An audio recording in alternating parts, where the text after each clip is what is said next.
Сәлем достар, бүгін бізде HTML-дің жалпы 8-ші сабақ. Енді бүгін біздер бір жаңағы HTML-дің бетінде мынандай жеріне иконка қойып үйренеміз. Оны қою үшін бізде алдыңғы сабақта көрсеткен link деген тег бар. Link, одан кейін link rel, shortcur, икон, сосын мына жерге href жазып кетейік пока. Одан кейін бізде type, image, x, икон. Осылай жазылады. Енді мына жерге href деген орнына иконканы жазамыз. Мысалы бір iko. Формат осылай болады. Енді біздер қазір осы жерге иконка әкелуіміз керек. Ол үшін біздер paint-қа кіреміз. Мына жерде енді изменить размер деймізді. Пикселі 50-де 50 болып бір зат шығарамыз. Окей. Кішкентай болды. Енді осының ішіне бір зат істейміз әйтеуір. Так. Мына жерге сызамыз.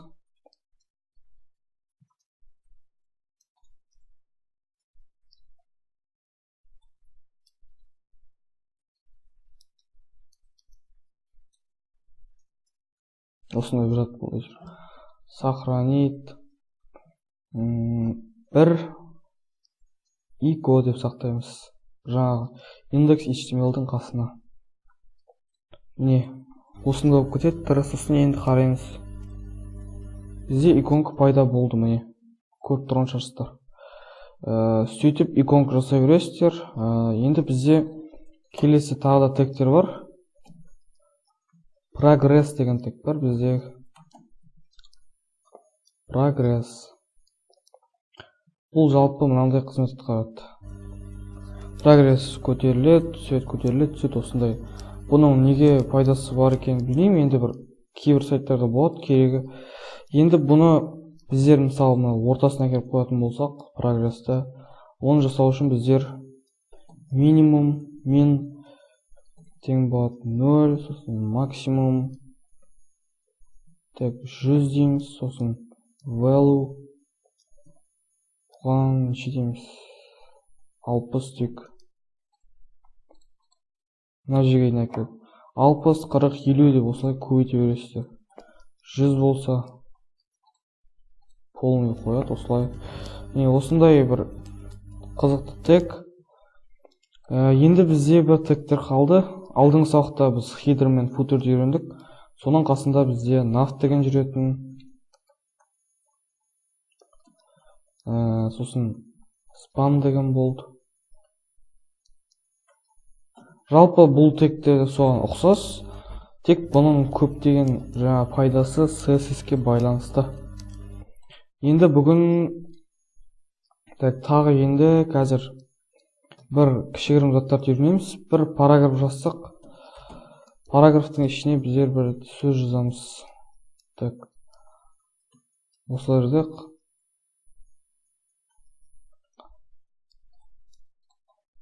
Енді бір x деп қояйық. X. Сосын бізде мысалы бір математикалық бір заттарда x квадрат болады. Оны жазу үшін бізде суп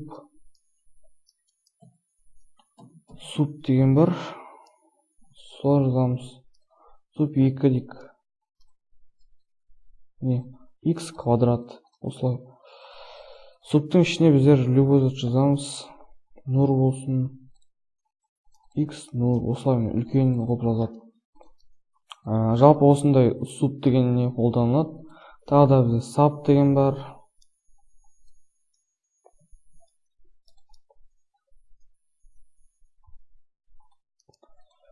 Бұл жалпы төменіне түсетін түрі. X, мысалы, мына жерге минимум. Осылай. Енді бізде тағы не қалды? Сап, суп. Енді мен сіздерге бүгін жаңағыдай жаңа гректің алфавиттері болады.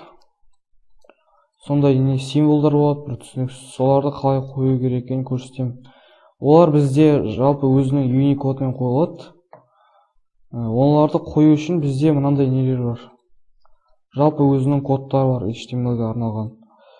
Қазір мен осының бәрін экранға шығарамын, өздеріңіз скриншотқа, бір затқа әйтеуір түсіріп аласыздар.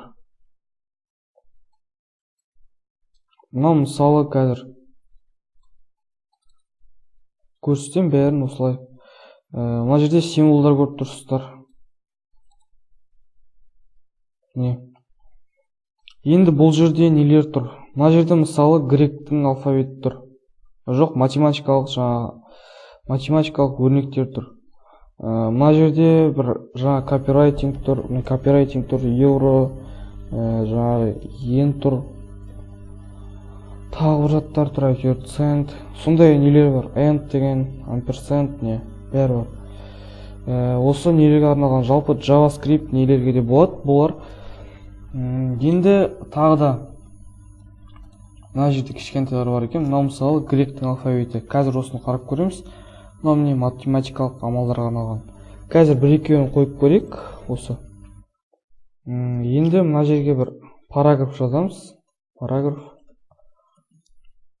Так, маған мына жерден мынау ең соңғысы ұнап тұр.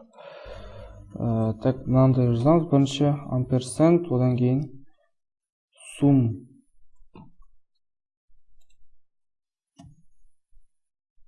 Нүктелі тұр. Енді қараймыз.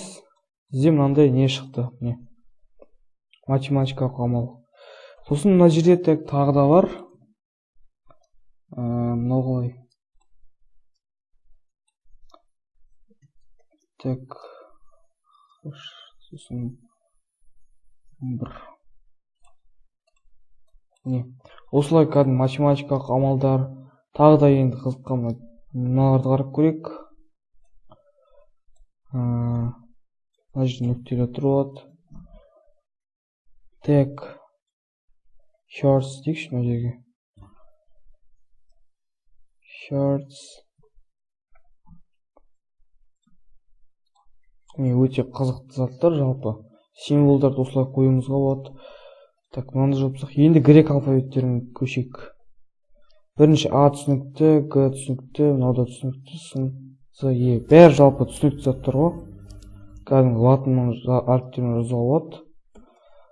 Так, мына жерде дельта жазып болып тұр бізге. Жалпы осындай символдар осылай қойылады. Енді так бізде тағы да нелер қалды. Енді келесі сабақта таблет сөйлейміз. Осымен сабағым аяқталды. Егер достар видео ұнаған болса, лайк басамыз, комментарий қалдырамыз және де каналға жазыламыз.